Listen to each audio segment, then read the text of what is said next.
안녕하세요. 최세움의 이경렬 이사입니다. 이곳은 금산군의 조그만 전원주택을 지은 곳인데 여러분들도 한번 보시고 어떻게 지어졌는지 여러 가지 건축주의 의견을 우리가 함께 대화하면서 나눠보도록 하겠습니다. 건축주님을 소개해 드리겠습니다. 안녕하세요. 금산에 집을 짓게 된 건축주 강석우라고 합니다. 반갑습니다. 반갑습니다. 최세움을 우리 건축주님께서 이렇게 선정해서 집을 짓게 되었는데 최세움을 선정하는 과정에 있어서 어떻게 최세움을 알게 되었는지 한번 좀 말씀해 주시죠. 제가 건강이 조금 안 좋아가지고 건강한 주택을 여기저기 알아보고 있던 중에 유튜브를 보게 되었습니다. 거기서 최세움이라는 업체를 알게 되었고 시공 경험이 많은 업체라는 것을 확인하고 여러 현장도 가보고 해서 최세움을 선택을 하게 되었습니다. 제가 보니까 공기가 좋고 너무 산세도 좋아요. 공기 좋고 산 좋고 좋은 자연 환경인데 한 가지 아쉬움이 있어요. 뭐냐면 진입로가 제일 문제가 있었어요. 그래서 나중에 거의 끝마무리 때 다시 진입로에 대해서는 제가 말씀을 나눠 드릴 거고요.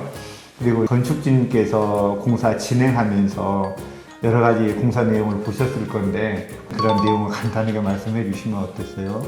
제가 직장을 생활을 하다 보니까 현장에를 자주 보다 봤거든요. 근데 공사하시는 과정을 사진으로 해가지고 보내주시고 해서 확인을 제가 하게 돼서 마음적으로 좀 안정이 되었고 그런 부분이 참 고맙다는 생각이 많이 들었습니다. 공사를 진행하면서 자재 선정이라든지 자재 결정들은 어떻게 건축주님 마음에 다 드시는지요? 최세움이라는 업체가 저가의 자재를 사용하는 업체는 아니라고 생각을 했고 공사 진행 과정에 이렇게 와서 봤는데 자재 상태도 좋고 괜찮은 것 같아가지고 믿고 맡길 수 있었습니다. 그리고 샘플 컨정하면서 하나하나 건축주님께서 직접 보시고 그렇게 진행하셨나요? 제가 좀 시간적 여유가 없어서 그렇지는 못하고 최세움을 믿고 맡기는 정도로 해서 그렇게 진행을 했습니다. 저희가 자재 하나, 디자인 하나 이렇게 하나하나 이제 SNS로 해가지고 주고받고 확인하고 결정하는 그런 내용들을 다 진행을 해서 색상이나 디자인 이런 거에 맞춰가지고 선정해서 금액을 적절하게 안내를 하고 만족할 수 있는 자재를 결정해서 건축주님과 협의해서 마무리를 했습니다. 사람들이 집을 짓다 보면 제일 걱정이 되는 게 뭐냐면 자금 문제거든요. 자금 문제는 어떻게 처리를 하셨어요? 공사 지급 관계라든지 이런 거에 대해서는? 내역서에 나와 있는 금액대로 해서 나중에 토탈 금액이 맞으면 괜찮겠다는 생각을 했었고 자재를 구입을 해야 되고 인건비를 줘야 되기 때문에 시공업체에서 원하는 대로 바로바로 지급을 해드렸고요. 믿고 맡기는 수밖에 없다는 생각을 가졌었고 그래서 바로바로 입금을 해드렸습니다. 저희는 건축 공사를 진행을 하면서 기초공사에서부터 마감공사까지 12가지 단계가 있는데 그 단계별로 해서 공사 금액이 책정이 되는 그 내용의 비용만큼만 저희가 공사를 할 때마다 받아요. 그리고 이제 건축주들한테도 사전에 얘기를 합니다.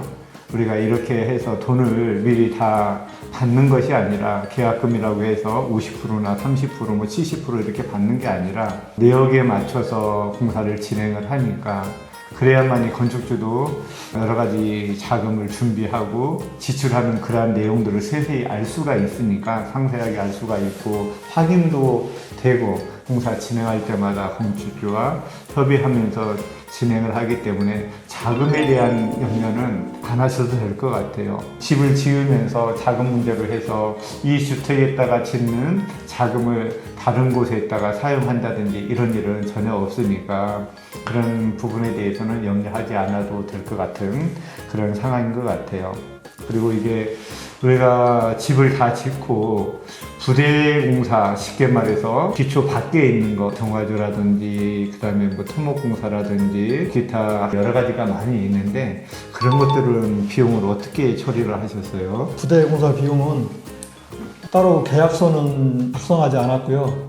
업체에서 요구하는 대로 비용을 지급해드렸고 크게 부당하게 뭐 해서 더 받거나 이렇게 하지 않을 업체라고 믿고 지급을 해드렸습니다. 어떤 내용이냐면 자재를 살 때 견적서를 받아요. 저희 거래처가 있기 때문에 견적서를 받고 내역서를 그대로 건축주한테 저희가 보내드립니다. 그러면 건축주는 자재비를 송금을 해드리고 그리고 나서 시공할 때는 인원이라든지 장비라든지 들어와서 작업을 하게 되는데 그 부분도 역시 장비 며칠 일했습니다. 사람이 며칠 일했습니다. 라고 얘기하면서 정리해가지고 작업 내용과 투입 장비, 인원 여러 가지 내용들을 건축주한테 안내해드리면 건축주가 그것을 보고 확인하고 송금하는 그러한 방식으로 하기 때문에 부대 공사를 진행하면서도 건축주와 별다른 문제 없이 재밌게 마무리를 할 수가 있었던 것 같아요. 그리고 해놓고 나서도 건축주가 만족을 하니까 저도 기분이 좋고 그리고 또 건축주도 굉장히 만족을 하는 그런 시스템인 것 같아요. 집을 다 짓고 현재 이렇게 집에 와서 촬영도 하고 내용도 이제 둘러볼 건데 건축주님 집을 짓고 나서 어떤 문제점이라든지 만족도라든지 좋거나 나쁘거나 이런 것들을 한번 얘기 한번 해주시죠. 아직 좀 더 지내봐야 알겠지만은 일단 지금은 만족한 상태고요. 물론 건축을 하다 보면은 100% 만족할 수가 없지만 그래도 한 70-80%는 만족을 한 상태이고요. 하자 부분에 있어서는 한두 가지 하자가 있었지만은 바로 처리를 해주셔가지고 그 부분에 대해서는 아주 만족하고 있습니다. 집을 짓다 보면 제일 많이 하자가 발생하는 부분이 설비 부분이에요. 물이 새는 부분. 저희가 그런 것들을 많이 경험을 했기 때문에 즉시 처리하고 보수할 수 있는 저희 회사만의 노하우로 시공을 하고 있습니다. 문제가 된다고 해서 땅을 판다든지 크게 공사를 하는 것이 아니라 쉽게 가장 최소 비용으로 보수할 수 있는 시스템으로 공사를 진행하고 있기 때문에 신속하게 처리가 됐다고 저는 그렇게 판단이 돼요. 그리고 설비에서는 요즘에 차이나 쪽에서 많이 들어오기 때문에 실질적인 내용 자재가 정말 차이가 나요. 국산과 그 차이나 판매처가 조그마한 동네 마을마다 있는 철물점에서도 국내산을 갖다 놓고 판매를 하면 좋은데 더러 그렇지가 못한 곳이 많아요. 외국산들을 쓰면서 자재의 성능이 떨어지다 보니까 조금씩 그런 일들이 생기는 것 같아서 좀 마음이 한편으로는 아프지만 현실적인 것을 인식을 하면서 공사를 하고 있습니다. 가장 중요한 부분은 국내 업체의 자재들을 많이 사용을 하게 된다면 그리고 판매처에서 그것을 갖다 놓고 팔아야 돼요. 사실은 국내 자재들을 갖다 놓고 팔면 저희가 그런 것들을 사고 시공을 하게 되면 문제가 발생되지 않을 거라고 생각을 합니다. 그리고 이제 우리가 이 공사를 하면서 제일 기억나는 게 있어요. 뭐냐면 도로가 너무 좁아요. 너무 좁아가지고 저희가 공사를 하면서 큰 자재차가 들어오지도 못하고 그래가지고 중간에 어떤 한 장소에다가 하역을 하고 그리고 나서 또 이제 산길로 해가지고 여기까지 소음반을 해서 시공을 하고 그랬던 기억이 나요.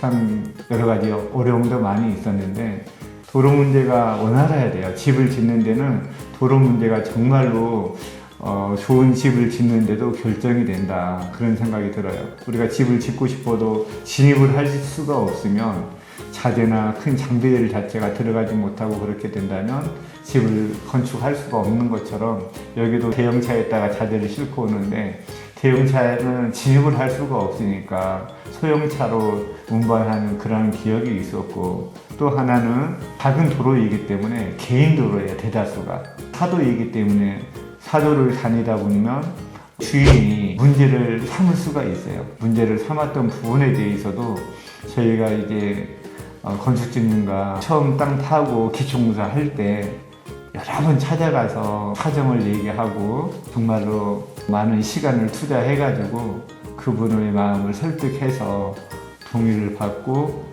공사한 현장입니다. 그분의 얘기를 들어주고 적절한 선에서 조금씩 수긍하면서 일을 하다 보니까 끝까지 정말 이렇게 마무리를 잘 할 수가 있어서 가장 기억되는 게 그런 내용인 것 같아요. 집을 지면서 어려운 환경 속에서 잘 이렇게 마무리하고 우리 건축주님한테 좋은 집을 이렇게 지어드려서 많이 만족하고 행복합니다. 우리 건축주님 이제 마지막으로 하고 싶은 얘기 한마디 해주시죠. 제가 집을 처음 접었는데 예비 건축주님들한테 당부드리고 싶은 것은 꼭 공사하시기 전에 시공업체하고 잘 살펴보신 다음에 계약을 하셨으면 좋겠다는 생각이 들고요. 주변 민원이 생기지 않도록 주민들하고 잘 지내셨으면 합니다. 예. 공사하기 전에 민원이 안 생기게 지역 주민과 원활한 관계를 유지하는 게 건축주님들이 해야 될 최고의 선택이라고 봐요. 마땅히 해야 되는데 마땅히 해야 될 것을 하지 않고 갈등이 생기면 하다가 문제가 되기 때문에 힘든 상황도 발생이 되고, 근데 사실 그분이 이제 그 사도를 가지신 분이 우리 강 선생님에게 원한이 있어서 그런 것은 아니에요. 사실 왜냐면 그 앞전에 강 선생님 이전에 수많은 사람들이 여러 번 약속을 했었어요. 이분하고는 상관없이 여러 번 약속을 했었는데 여러 번 다 말로만 하고 그냥 가버렸어요. 일이 끝나고 나서. 왜냐하면 수많은 사람들이 그랬는데 저는 여기 하면서 그 사도의 주인과 건축주님과의 협의해서 우리가 얼마만큼 할 것인지 범위를 결정하고 그분에게 들어줘야 될 것을 다 결정을 해서 마지막까지 그 작업을 끝내고 집을 완성하게 되었는데, 그 사도의 주인도 얘기를 하시더라고요. 자기가 나이가 있는데 이런 업체는 처음 본다고 얘기를 하시면서 마무리 잘 짓게 되고 건축제도 넘겨줘서 너무나 감사합니다. 여러분들 지금까지 시청해 주셔서 너무나 감사드립니다. 고맙습니다.